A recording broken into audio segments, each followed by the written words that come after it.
All right, here's what we've got. We've got a really popular machine, a 260, a Brother 260. And we have a friend that's having card reader problems, and we're going to address that. What we're going to do is a video on taking this apart, getting into it. For everybody that doesn't know how to do it, we're going to do a step-by-step. First of all, we want you to see that there's a crack in this center piece. It's the first thing you take off to remove the consoles. And let me show you what we did years ago when it cracked. It's held pretty well. Right. You see, we repaired it with good old plumbing putty. But I will point out with... And there is a video on that if you have an emergency and not a new part. Right. But I want you to notice the crack is formed right there in the plumbing putty, which is a years and years, it'll still do that. The plumbing putty doesn't flex. The plastic does flex. Yeah. And if you'll notice, the reason this is so critical is this is where the mast sits. I will point out, though, it was worth doing the fix. It's been about 4 years, and I knit professionally. So that was right. A lot of use before it became problematic. Now I have my instant plastic 5-second weld, and I would have gone across this outside of the seam with something slightly flexible, and that probably would have gotten another couple of years, but... I have a nice new piece, though. Let's put it in. Ta-da! Replacement part. We'll turn it around. You notice it comes with the studs for the row counter. Right. And now this particular seller, I want you to see this. New hardware. That was nice. How many times do you get hardware when you get a part? Not often. So we could pass that on privately. But yeah, we're going to replace this piece when we go back. Now you continue taking out, I don't know if the camera can follow me over here. Yes, it can. Jack, move to the left and you can see his yellow and black screwdriver spinning. And there's one screw in here. Now here's what I do. There's all these compartments here and they're sealed. This one's not sealed, but the rest of these are. I just drop that screw in there and that piece comes off just like so. And now you're starting to see the innards. Right? This is the idler cog for the belt, for the timing belt. This is the timing belt itself. Now we come back over here. Normally you would have to... I got to adjust a little bit. Go slow. There we go. Okay. Normally you would have to take the knob, the cover off of this, but it's gone already. And let me tell you what I do. I buy vacuum line plugs, little rubber plugs, and they're all taller than this, but some of them are just that width. You pick the right one, you cut it off to length, and you stick it down on you, and you got something nice. And I'll show you at the end of the video how we do that. We got this screw. These guys haven't been out in a while. Oh, no. And there's fuzz all around the screw. That's how long it's may been. I make my dirt disclaimer now? Yes. This machine is also, this trip in, getting a serious cleaning, for which it is long overdue. So please do not make fun of me in your mind when you see the dust bunny. Well, and what we're going to do is we're going to blame this on Ask Jack, because he was asked years ago to do a deep soak cleaning on this bed once I set up to do that, and I kind of put other things in front of it. Okay, so we're in. We go. Oh, look at all that come off. Here we go. We've got to get around this stop. We've got to get around this, which is why we take the lever cover off. And we go around that. And if you'll notice, it tucks in at that end. So when you go to put it back, exact opposite. Tuck that in and work around. You do have to do these in order, especially going back. Yes, you do. So now the card reader mechanism is showing. Here's the culprit. Let me see. Yes, I do have my little light. This is what our friend is having a concern about. And what we want to do is shine it in here and show you what we're up against. I will try to move that a little bit with the timing belt. Ew.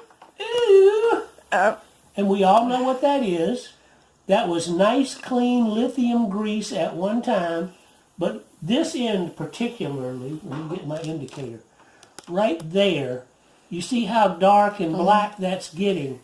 Well, okay, it's just picking up contaminants. Well, actually, on the film, it looks more brown and amber, but that's still, Yeah.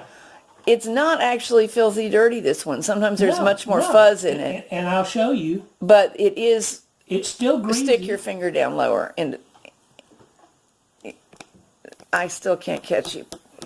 There we go, got him. Okay. It should be clear on his hand, Right. if it were in good shape. It should be white, and I have some pictures that we will put up on the website of an old garter carriage that was put away new, and I will show you what that white lithium grease looks like when it's completely dried up. And we no longer go back with fresh lithium grease, although it's an okay practice and some people do it. We prefer other things. All right, let me show you. Just go ahead and take this out.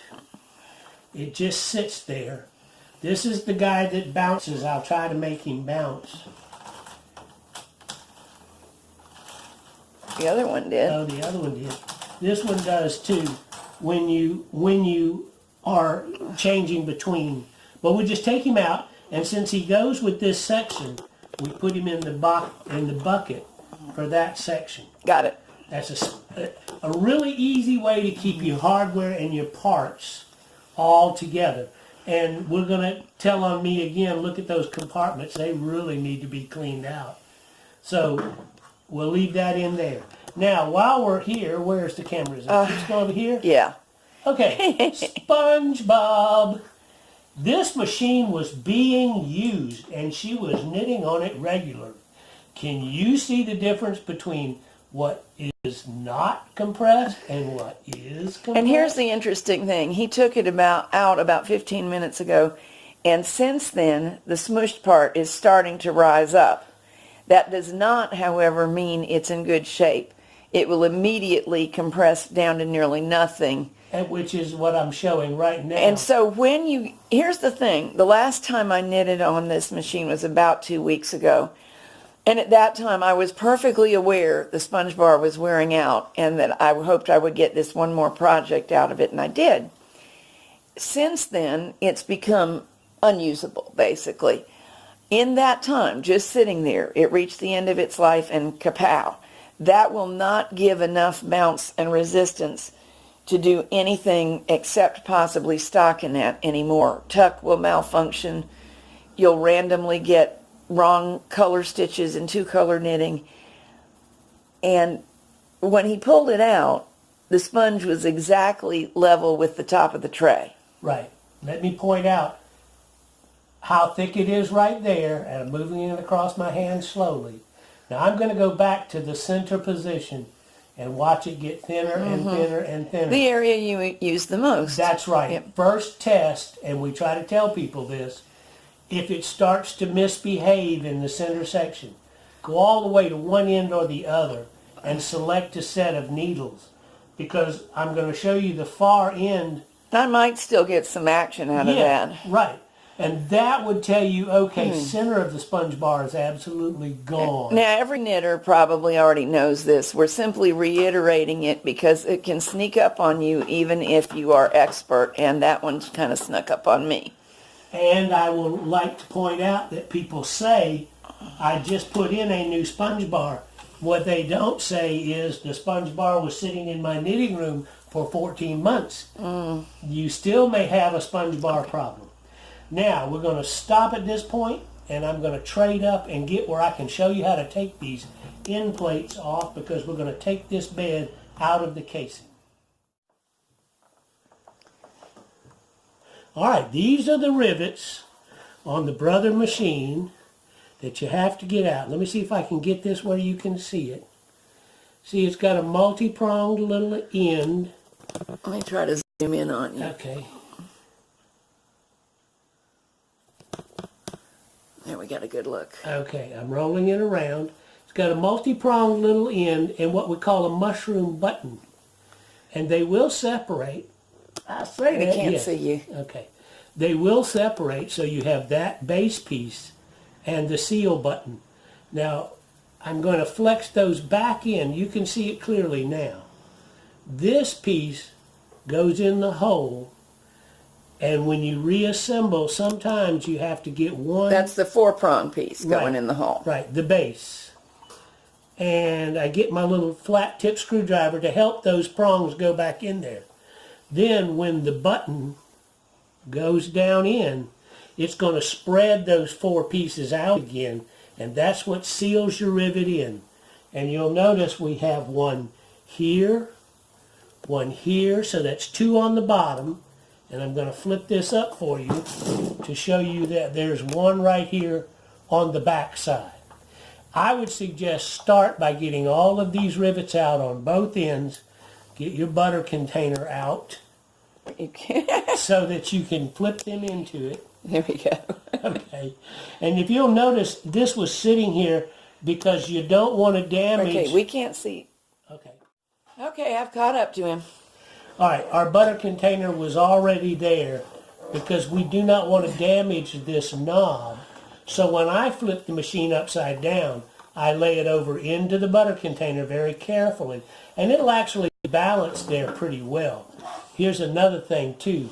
This guy pops right off. And he'll get lost. So we're going to go ahead and drop him in our butter container, which is for our parts.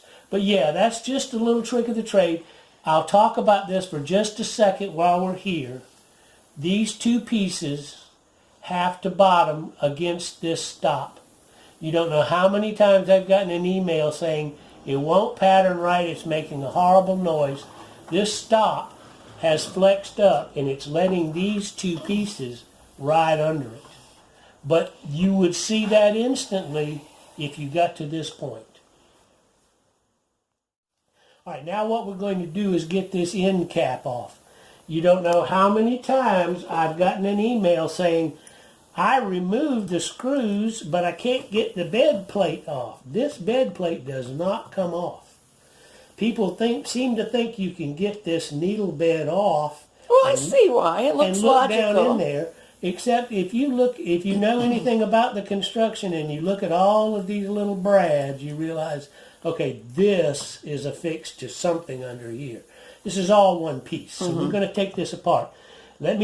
Another word of caution when you're working. If you tip the bed this way, oops, you get needle slide. Whenever you need to reverse the position and go to the underside of the bed, if you'll just tip it to the back each time. See, now my needles are where they belong. Never tip it forward. Always go all the way around. Unless, of course, you're going to take them all out to wash anyway. Yeah, if you're going to take them all out, never mind. Okay, here we go. This screw comes out. And if you will notice, I'll try to get the camera to see, there's a slight bevel to the head of that screw. I'm going to zoom in on you. Okay. Hold still. That might be the best I can do. Okay, there's a slight bevel to this screw, and the reason is, I'm going to let the camera catch up to me while I get my indicator. There's a bevel here in the face of the needle bed, and this is what aligns it. Okay, into the butter container. So you got 1, 2 of these beveled screws in the end of the needle bed. And you've got this guy right here. And this is just a regular machine screw. It's a little longer than some of the others that you will see, but just keep it with its 2 buddies coming out of here. But you cannot use it interchangeably with those 2. No, you cannot. That's why I'm pointing out from the disassembly what you need to look for when you reassemble. Now, I just put my screwdriver under the end of it. Normally what I do is hang it off the end of the table to do this, but I'm trying to keep the camera in the play as much as possible. And this does come off. Now, here's your other sproing factor. Look at this piece right here. That is the nut plate for the 2 screws that go here and here. Here is the nut plate for the screw that goes right there. These nut plates will fall right out. Every now and then somebody has one that gets into the machine, probably because somebody before our friend got into it and didn't get it back just right. My suggestion is... I'm rescuing a little mouse. Oh, look at the dust rhino. Told you to expect it. up here, we're going to teach it to jump through the hoop. Oh, stop it. But my suggestion is when you get this end cap off, always lay it right like this. And then when you go to put it back on, you always keep it tilted a little bit. Rotate it gently into position. And the thing is, you're going to have to flex the bed here to get it in place. This is relatively thin. This is the outer case, Right, so it's the no outer biggie. casing. Now it's got a curled lip in the front and a curled lip in the back, and it does have a surface that goes into that curled lip on the back and the curled lip on the front. However, start by feeding it into the casing and then putting it under the bed so you don't dislodge these guys. I see some crud I'm going to start by cleaning off. Okay, we're going to stop. Oh, I wonder if the camera can join me over here for a second. We can't actually see what you're holding on to, your hands in the way. Okay, now you can see it start. No, we can't. Oops, there it is. That was in my mechanism. Yes, I'm going to pull up one more piece to show you this is wrapped around and around the drive line. So eventually, it hadn't done it yet, but it would stop the card from advancing properly. That's right. It might alter the pace and not completely stop it, making random mispatterning. That's right. It could tell it to rotate and it not rotate because of this thread. And again, we cautioned our friend with card reader problems. Foreign objects do get into these card readers. But don't worry, we're going to get this out of there. All right, we're moving down from the right-hand side where we took the end off. We've got a screw here. Right next to it, a screw here. Let me point out, these are the brackets that your pieces bolted down to. See that alignment? There's where this piece goes. This is the screw hole for the right side, screw hole for the center, and it holds the left side down. So you have two screws on this bracket. You have two screws on this bracket. They all four come out. All four have to come out because they're the support for the handle. That's why you can pick the bed up by the handle and not bend the casing, because the casing is attached to the cross braces right here and here. I'll get these out. What I've done, friends, is I've put the bad sponge bar back in just so I won't get the needle drop. It is enough control to keep the needles from flying that around. I was cautioning you about. So you may want to go that way. The last thing you take out is the sponge bar so that you can flip this machine any way you want to. And here we go, and we'll be back in a second. All right, now we must remove these brackets, and this one's trying to remove itself. One on either side. This is for your... the clamps. Yeah, the clamps. Either the regular table clamp goes in this way, or your ribber clamp goes in this opening. And let me point out, one side is bigger than the other side. And they're different from brother to other machines. So you must pay perfect attention to where the big side is. In this case, it's towards the gate pegs. You wouldn't be able to put your ribber on properly if you got the clamp on backwards. Right. Now these slant, and not all of them do slant. So I will show you quite clearly, you can put it on backwards. And you might get the regular knitting bracket to slide in there. You might, but you won't ever get your The ribber won't. ribber bracket to... And you'll think your ribber's bad when it's not. That's right. All right, let me point out this big blob right here. And what this is right underneath the card reader. See, you got Yep. greasy black stuff there, okay? This is drip down, and if you'll notice, all of this crud that I'm scraping forward was under the card reader, which means at one time it went through the card reader. This is what we try to point out to folks. That just happens. Fiber flows around. Yep. Yeah, I can do that with my hand. All right, here we go.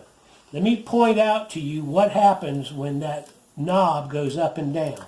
When you press down to put your card in, Notice this bar right here. Actually, it's rising up now, but it would be going It's down. pressing down when you work on it. What this does is this takes those U-shaped card reader pieces out of work. If you'll notice, every time that the timing belt reverses, see what it does? It clears the card readers from the card so that the card can move. And normally the carriage grabs and causes that. Right, okay. You go back and forth, the card is not advancing. I want you to notice this piece right here. Do I need to put light on it? Give that a try. I'll zoom a little, you put a little light, we'll see. Okay. I can see it, but it's black. All right, this is the piece we're talking about right here. And you see I'm flexing And it's not black, it's silver now. It is silver, that's right. And I'm flexing it against its little spring load. All right, now we're going to move the timing belt. See what this is the piece that actually advances the card. When you put it in the no advance position, it's being held out this way. In fact, I will do that. I will put it in the... All right, now, it will not advance. We call it the lock position Right. as knitters. Lock position. And there you go, look. I'm fine. Okay. There's the lock position, and you'll notice this is taken out of play and cannot do anything. See, it's not going to engage the cog underneath here. Now move it back.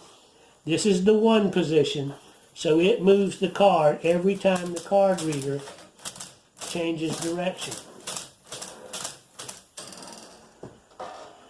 So, if this is sticking, this is why your card reader is not advancing. This little guy right here, and you notice that's not a lot of spring pressure, but it's just enough to let that pop past the cam and then engage the cam. So, you may have to take it out of the casing to get your lubricant and cleaner right in here where I'm indicating now to get that job done. And you can see what we're up against right here. All this black stuff is actually inhibiting the operation. Oh, yeah. Put it on my finger. There it is. Okay. If that gets into that little spring and your machine sits for a little while, that spring won't act. It'll stay stuck like that and it'll never engage your card. So What about the spring breaking or coming off and being lost? Does that happen? I've never seen it. I won't say it won't happen, but I've never seen it. But you see, I'm going to indicate under the bottom here, you could spray down in here with your silicone. See where my little probe is coming up? Right there. You could spray in here with your silicone or your LPS1. See, my probe is moving that piece. So you could put your straw And that down. would loosen the spring Right. up if it was impacted. Right, I'll show you again when we turn it over, but my finger is touching the knob that tells it to go out of work or into work. There you go. So right down next to that knob with your spray would get this spring clean. Start there if it carriage moves but the card doesn't advance. Now we're going to go into the card reader, and I'm only going to go so far on camera. Don't go any farther unless you are really good at putting puzzles back together. I had to create a jig to reassemble the first card reader I took apart. I didn't realize I had a factory jig to put these things together, so I had to make one. But now let me tell you, these are cross-point screws right here, but they also have a slot. If they're hard to get off, instead of stripping it out, I have a nice wide blade but very thin screwdriver. Did you get that? Not on your hand. Okay. Yeah. There we go. It's a nice wide blade, but it's very thin. And what it does is it completely fits the width of the head of this screw and the thickness of the slot. And just start them out if they're hard. And I do this just because sometimes they are stiff and you don't want to strip the heads on them. But let me pull one out, and I'll show you what I'm saying. All screwdrivers are not the same. You see that matches the width of the screw. It's also... Well, I think we've all put the blade in or thought we did and found it wasn't in. Yes. I keep a set just for that. Now here, everything from the card reader's got its own little hardware bucket because you can't interchange any of these. So I'll get this off real quick. All three of those are alike though, right? Yes, all three of these are interchangeable. But if you'll notice, this screw is a regular round-headed screw. This screw has a hip on the head. The shank's going to look very similar, but the position and the I'm going to use of it... zoom in on those. I can see it. And I think everybody can probably see it.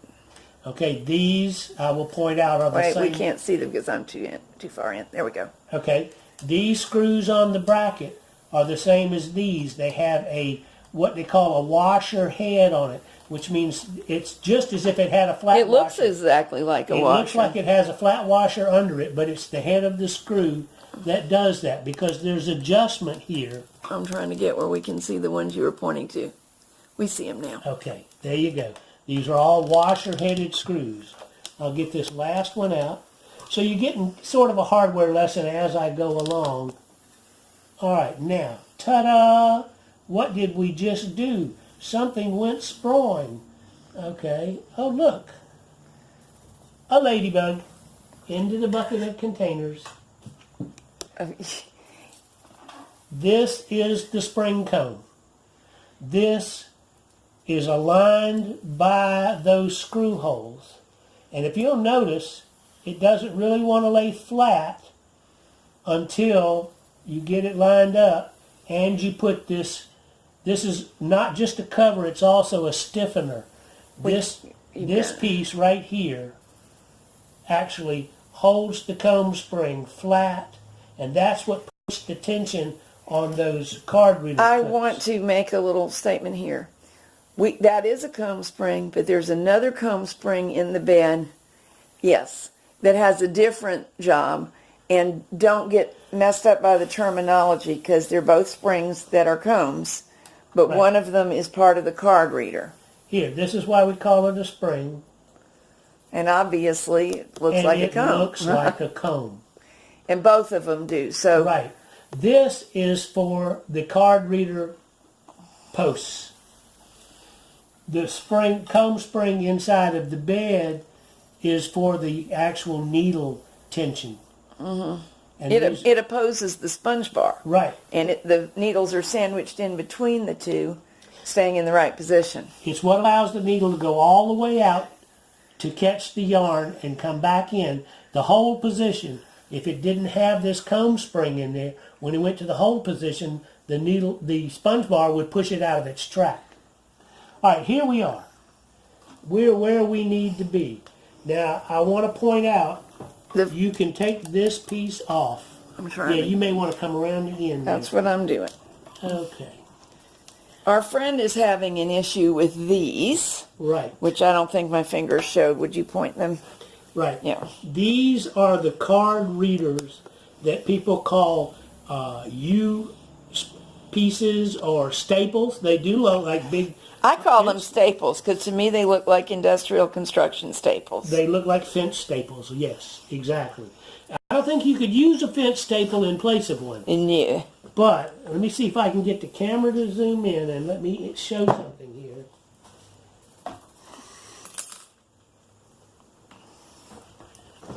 Where are you going to be? And I'll I'm going try. to be right here.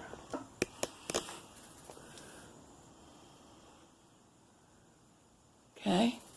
All right. Can you see the distance between these two U posts? It's not the same as some of the others. The one right next to it is much wider. Yep. Okay? We've all seen that white cam rod that's in there that rotates and moves these guys. And what it's doing is moving these indicators to move these needle plates These are the selection You can plates. just barely see them in this picture, but you Okay. can. Yeah, these are the selection plates. You can see them much better. We'll show you a picture farther down Yeah. the bed. But these are the selecting plates that give your needle selection. These are the plate actuating rods, and they're loose in there. The reason they're loose is because as that white cam rolls around, it pushes these U-shaped brackets. And you see they're loose too. They're meant to be loose. This That's is not right. an accident. But this rod has to go on a certain side of its corresponding U-bracket. If you pull the rest, these two screws and these two screws out, all of this is going to come apart. The U's will come out, and these rods will come out, and you will never get them back in. It's the rods that are the total pain in the neck That's to right. reseat properly. Because the rods, you see them going through this piece right here. They also go through this piece right here, and then they go to a certain corresponding spot on those selector plates. So each rod is working a selector plate. And so you're going to have a dickens of a time getting these rods to stay put while you put it all back together again. So we're not going to go that far. It's hardly ever necessary. Right. Now, what she's saying is the springs. This is our friend's issue. Right, right. Now watch. Remember I showed you the cancellation. When the little One of mine is very sluggish, I'm noticing. Yep, watch. The end one that is... end one right there. Okay. Now look, a couple in the middle are doing it. 4 in the middle to my eyes. Okay, right. It has not failed to pattern yet. This one's been working, though we know we are desperate for And you cleaning. notice these guys don't want to drop back. See, I'm tapping on And it. that is the problem our friend is having. That is the problem our friend is having. So, what do? Food grade.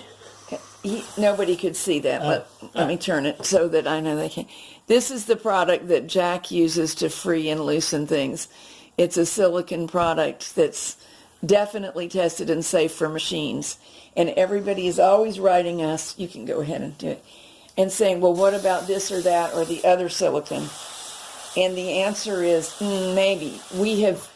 We had this one researched by a professional chemical engineer and compared to the products everybody was already using at that time.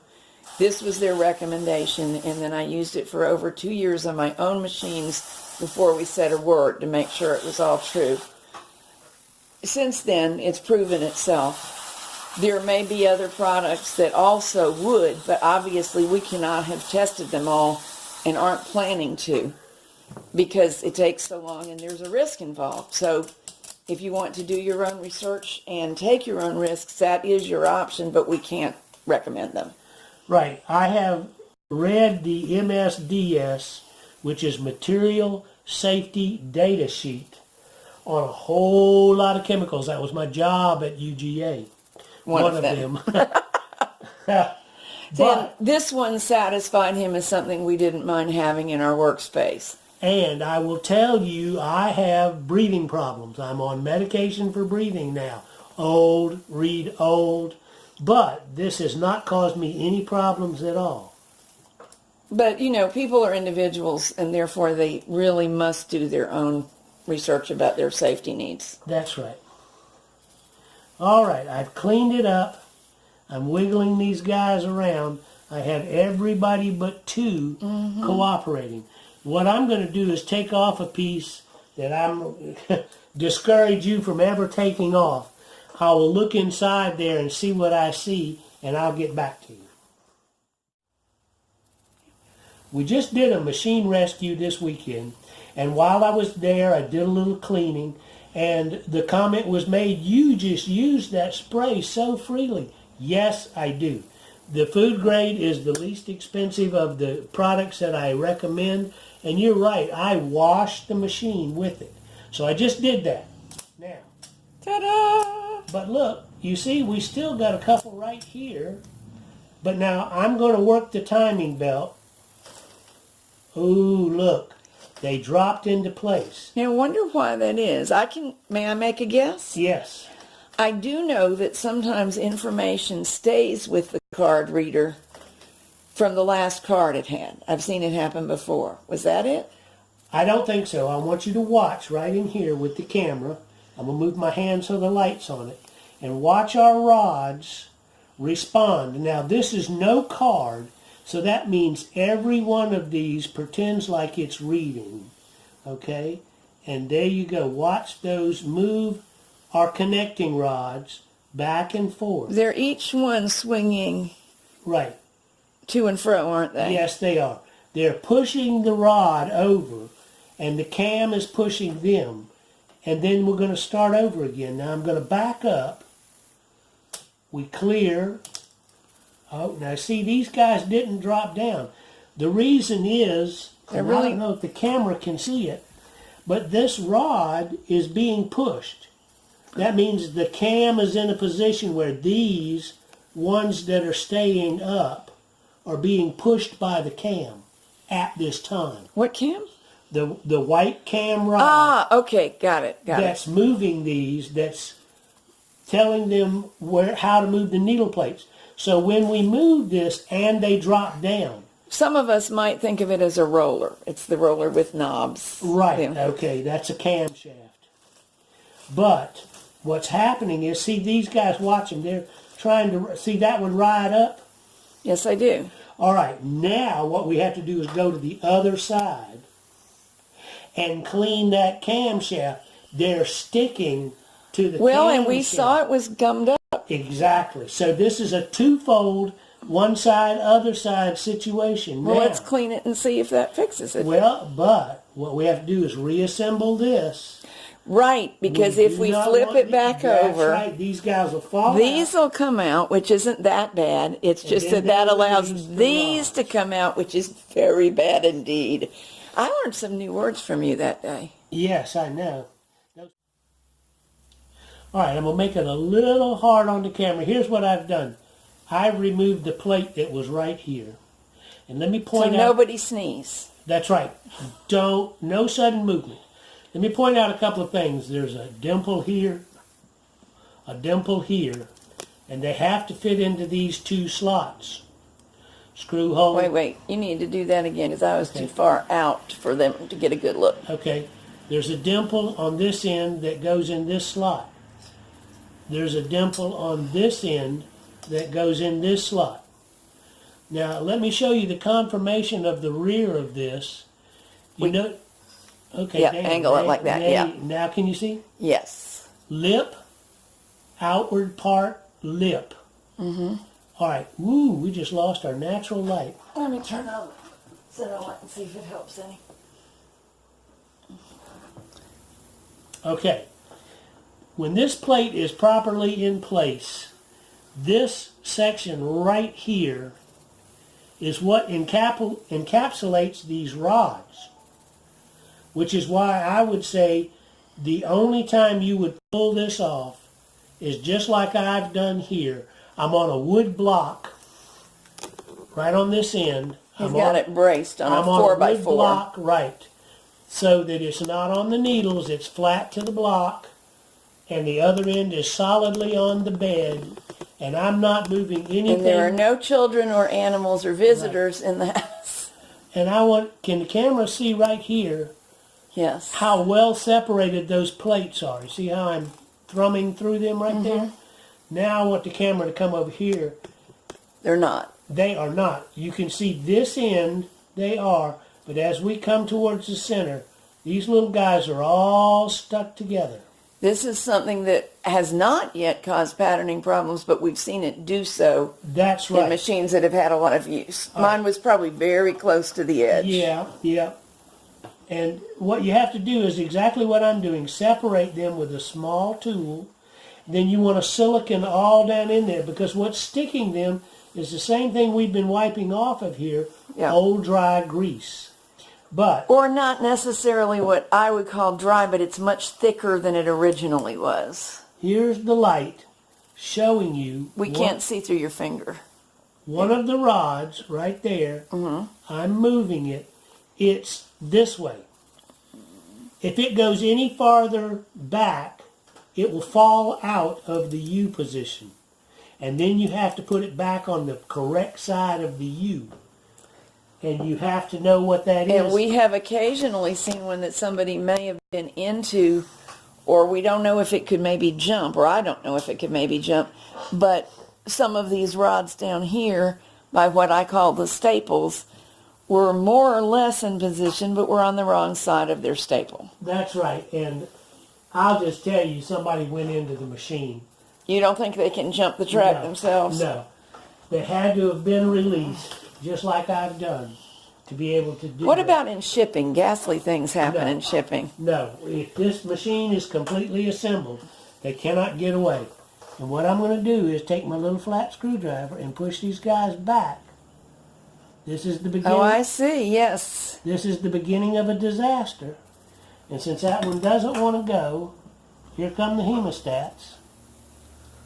It's got to be in its proper position. And nothing will work right if any little bit is out of position here. That's right. And once one piece gets out, it's sort of like dominoes. That's Right. how I remember Now, it anyway. Hold your breath while I spray. And yes, I wash things with this spray because it doesn't hurt a thing. And in 15 minutes, it's a dry film. It's not a liquid. And so you've got then a residual lubricant, but you don't have a gummy mess. That's it, exactly. But we washed out the gummy mess while doing what he's doing now. And it will not change states over time or with temperature. It wears out. I mean, it's only a little of it in there. It's a so light film. so it's, And I recommend using it liberally all the time because it is a light film, but that substance will not change states. It won't get hard. It won't get tacky. It'll just need to be replaced. Now I'm going to put this back in. oh, good. I've been holding my breath and I'm Right. turning blue. And you see it takes a certain movement. It's very hard for us to see exactly what you're doing. All right, I'm going to get it out. Let me No, no. show you to get it out, and you may want to get it out to do the lubrication that I just did, cautioning you that you keep the rods pushed in. But you see, you got to lift it here, like so, and then you got to get under this screw hole because it has to move back away from you before it'll come out because the butts of the needles are caught. Okay, right this is into like it. a horror movie to me. Put it back. All right. I'm I'm hearing the spooky music. Okay. I'm going to put it back. It's at an Have angle. you ever noticed I'm much smarter than the heroines in the movie? I'm not going down the basement stairs. I hear the spooky music. Now you see it went into position. Yay! Now, here's what we do. First of all, I find the right screws. Here we go. Here's what we're going to do.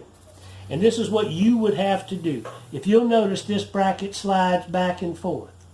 So you center it on the screw holes. That's why it has these washer-headed screws. All right, we put this in. If you had your fingers on it, you would feel that as I tightened it down, it rotated this piece. I'll let Catherine be my witness. No pressure, just hold it. Oh, I feel it moving. Yep. Yeah, see how it rocks? Yep, I sure do. Okay, so we snug that down till it doesn't rock. But he didn't get tight. No, and I'm going to put this one in same way, just till it touches. And if you'll notice, I'm doing that with 2 fingers. So Yeah. how tight can it be? Now, here's our test. Does it clear? And does it move the same as it did before we went into it?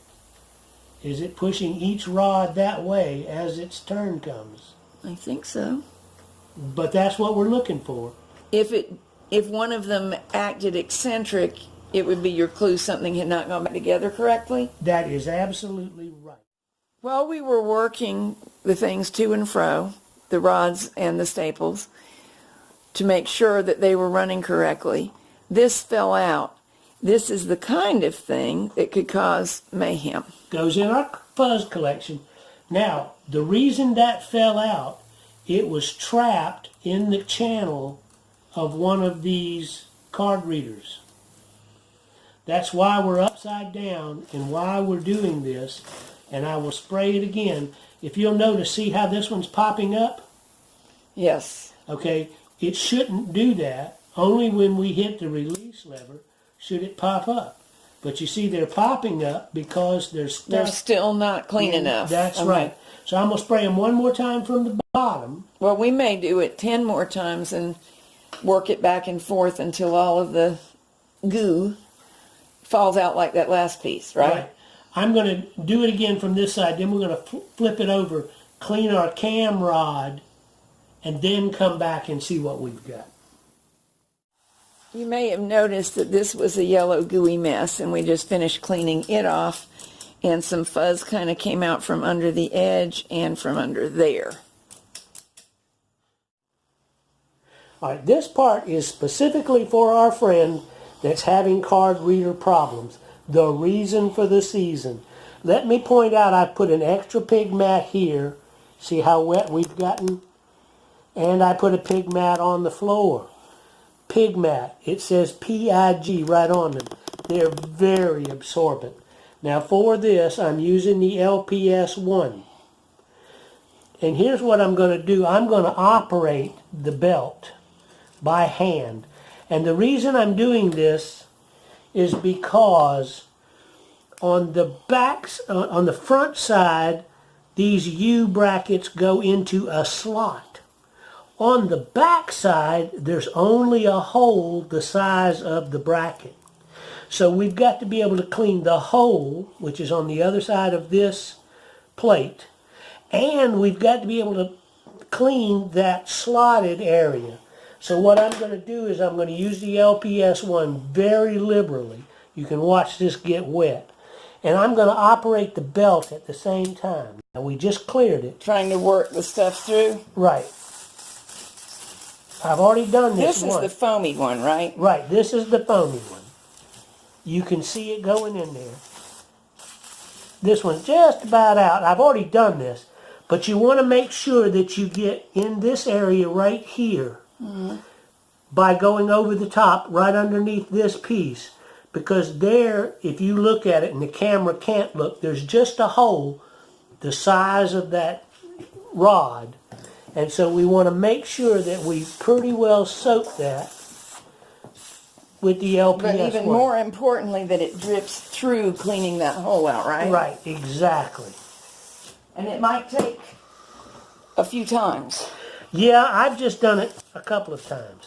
Well, this one was still working. Hers is not. That's right. And I would suggest, here's your test while you're in here. We've got it here where we can see what's going on. I'm going to reverse the action. And all of my U's go down. That's what we were waiting for, is to see quick action from all the U's. Right. Which is what she's specifically not yet seeing. Right. Now see, they all drop into place right after we start moving. Normally, you run the carriage all the way past your work by a good little bit, and then you start back again. When you start back is when this card reader clears. And you actually move just a hair before you get to your work. You do. And so if they're sluggish, right, they don't have time to respond to the change. right. But now that's what I'm going to show here. I'm the carriage. This is my fingers. I'm going to move a little closer. Okay. I'm the carriage. We change direction. I move, 1 inch, and they're all flat. We're going to reverse again. Say. The nature of it is not instantaneous. It's not electronic. It's mechanical. That's right. It takes, after the carriage changes direction, it takes about a 2-inch span to let everything clear and go back to patterning. If they stay in a position and don't respond with a certain alacrity, then you have mispatterning or totally failure. That's right. If they stick it all, that's where you get no patterning and random pattern. That's right. The intermittent problem is the hardest one to find. So what we really finished with what we want to do here. My suggestion would be the LPS1 and then go behind it. Once we've got this action, you can see much faster. I was going to ask you, it sounds different to me. Right, that's what I was going to say. Let's hear what it sounds like. Originally, the first loudest sound, it was doing it the whole time.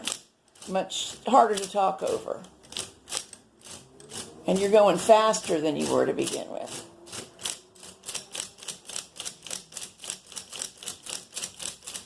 Now, I'm moving my hand between this bracket and this bracket. That's all I've got the distance I can move right here. That's all the distance I can move. Yeah, the carriage has a different action. But I want you to watch that we're getting what we want between those two spots. Pretty quick action. And this is what she's not getting and what we need her to get. So she'll need to go in here and do this wash. I would suggest the LPS one till we get this kind of action. Then go back with the silicone and wash it down again with the silicone. And as soon as I get this buttoned up, we'll flip it over and we'll clean that cam rod. And then I think we'll see a number one So it's action. fairly likely, if all of her pins are correctly placed with respect to the staples, that it's just dirty. Yeah, it's got... A 260 is not a new machine. Oh, no. And you saw what you found over here, and what we've seen, there was a big yellow strip right here where I took this off. In fact, the spring cone I was has actually... still got, look at that. Yeah, we need to clean it up, yeah. Yeah, but this is what's slowing down the action right there. I was actually surprised, since I know I've production knitted alpaca, there was not more fiber in here. Well, I think what we're going to do is find the fiber in this section. We have more cleaning to do for me. Right. But this is... But here's my new food grade.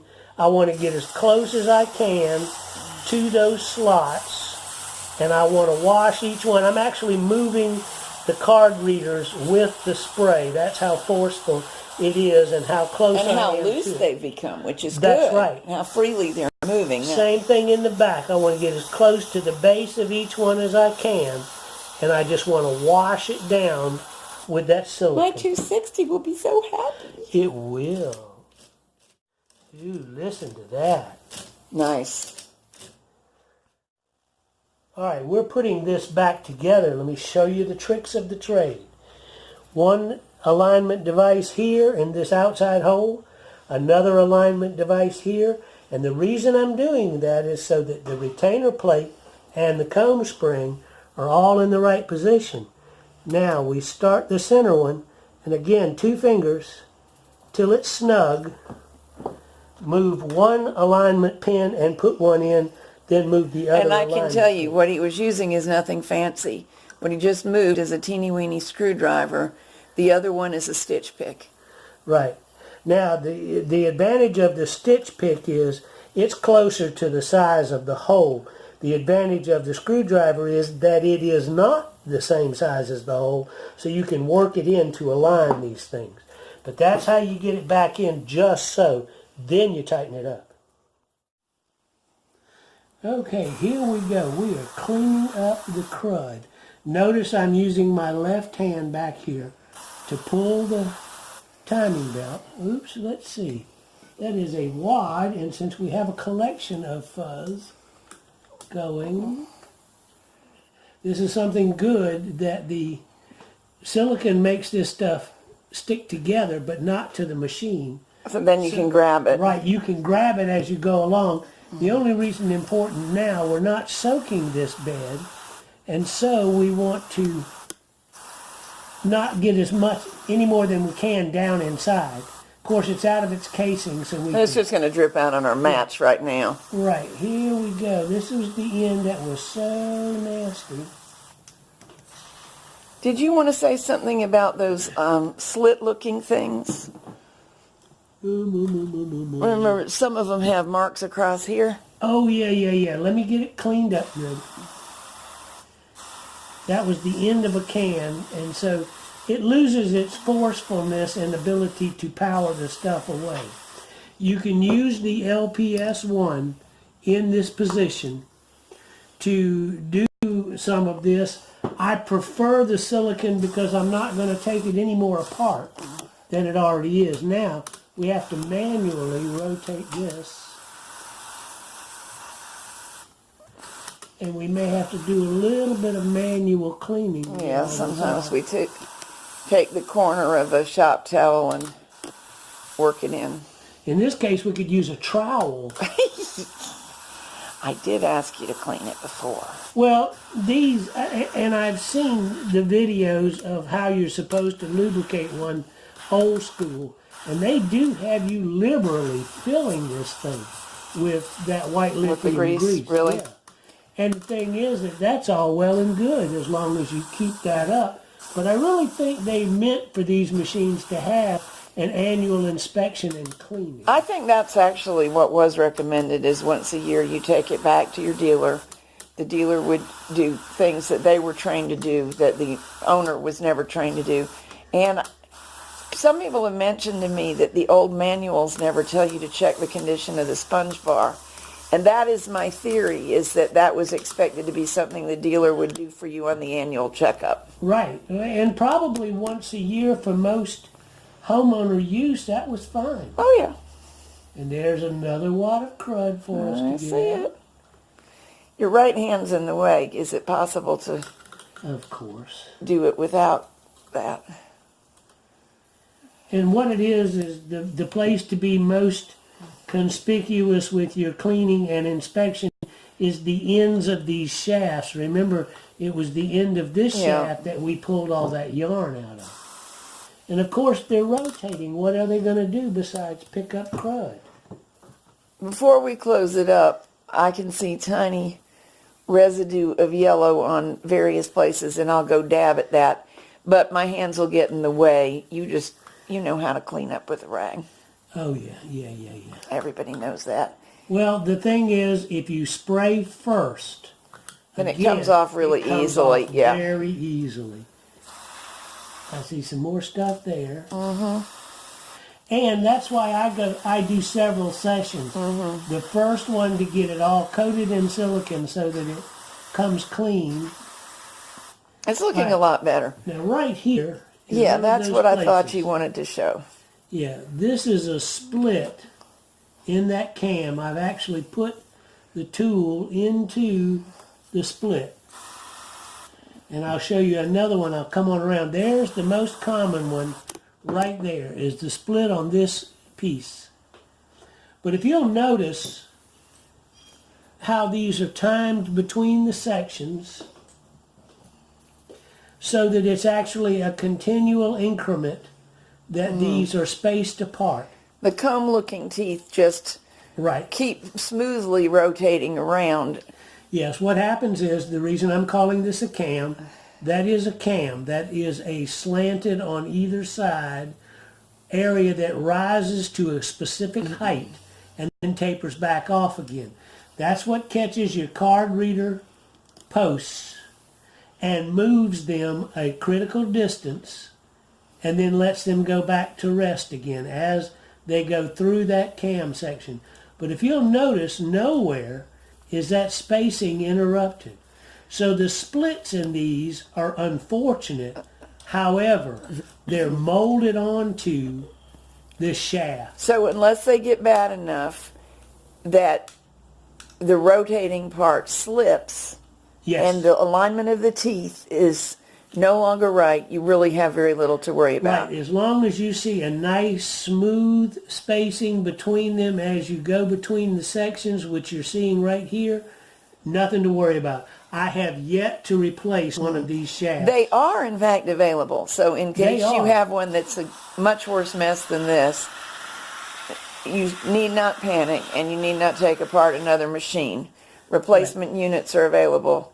However, this is not a worry. This was working fine. And Right. now that it's clean, it'll be working super fine. Now what I've done is put the probe in next to the card reader post to show you this is the slotted side where these things are allowed Your right hand's blocking our view. where these things are allowed to move back and forth. There, I'm putting the probe in next to it and manually moving it like it would normally be moved by the cam.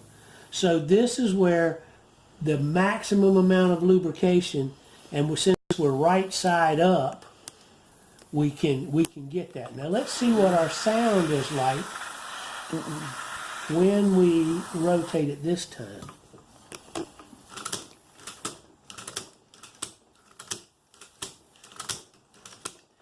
And I'm going to try and tilt it a little bit. If the camera can look right in there, you can watch the U's pop. Let me get The fact that we're It's on on the that wood block. wood block is making the clunk. There we go. You can see them really well on this end also. Let me try to turn the camera a little bit. Ow. Caught my finger in this tripod as it folded up. Not what I intended. Now this is for our knitting friend that specifically wanted this video. This is what you should be able to see. They're all down and they pop right back up again. She's had a problem with several of them not wanting to return.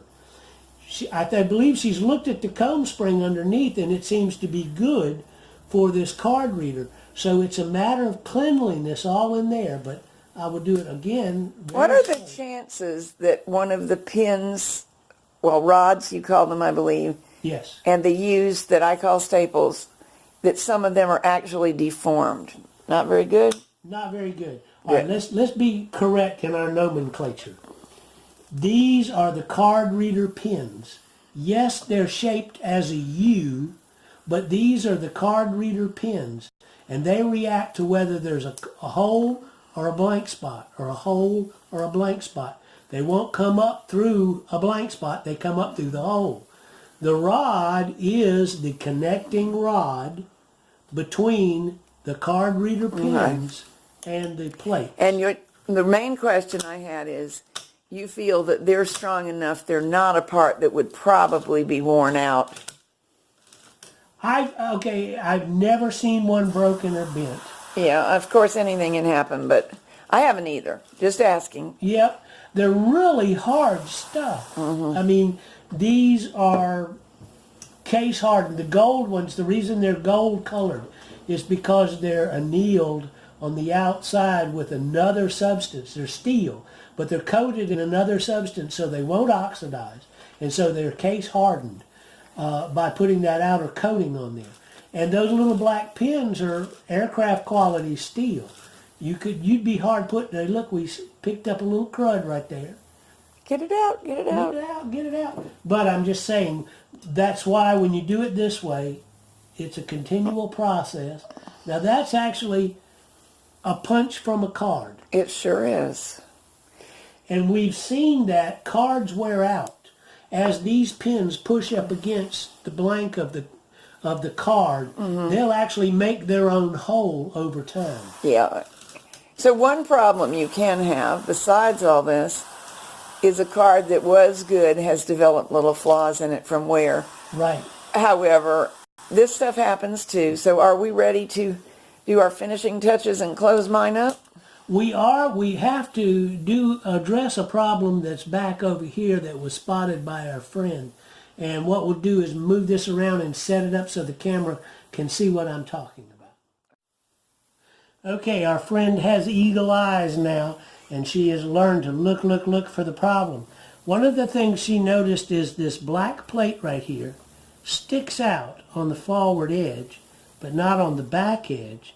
And she was wondering if this is a problem. Well, no, what it is there's a ball underneath there.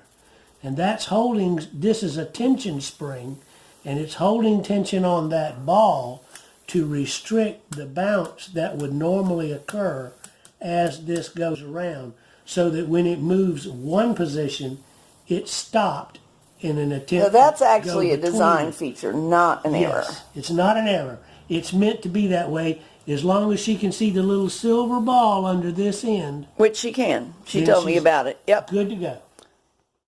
We've discovered something. I knew this needle was bad and I was going to change it, but I imagined it was bent because it would give me trouble knitting back from hold. Notice anything? The one that's moving and the one that's now moving, they are not the same length. I don't know how I did it, but I put a wrong needle in there.